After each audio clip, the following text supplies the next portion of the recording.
Well, is the federal government plotting a huge land grab? Republican Utah Congressman Rob Bishop claims that 13 million acres, maybe even more, all throughout the West are at stake. And he says he has documents from the Department of Interior to prove it.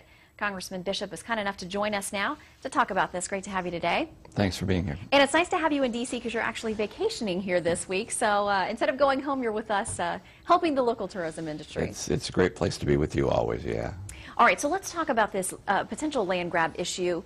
You found out through an internal memo that was within the Department of Interior, initially leaked, missing some pages. You found those missing pages. What about that has you concerned about the federal government trying to get its hands on some land out west? Well, first of all, we have not received all the documents yet. We received the first set of documents. There's still more that have been promised to us that have not yet come. And what they show is that even though this government already owns 1 out of every 3 acres in America, and disproportionately in the West, they still want to buy more land, they want to control private property around it, and they want to do it even if Congress does not okay it. In fact, the documents were how to go around Congress to implement this kind of plan. What this means for the West particularly is a stopping of our economy, more jobs will be lost. Public education, which requires property tax as well as resource taxes, would be vastly hurt in the West. It's a devastating concept, and especially when the discussion was all about how do we do it even if Congress says no.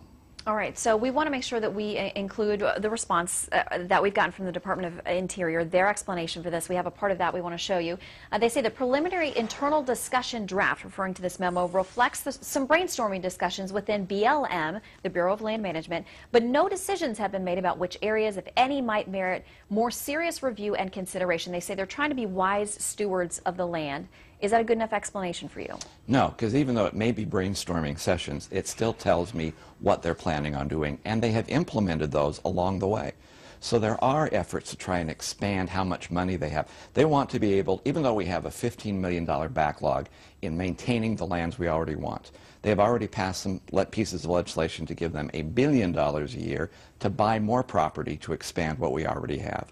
So I have seen elements of what those brainstorming sessions are in bits and pieces as they become coming through, and it still shows the same mindset. They want to cap more land, they want to control more land, they are willing to go after private property, and I'm sorry, this is devastating to the economy of the West.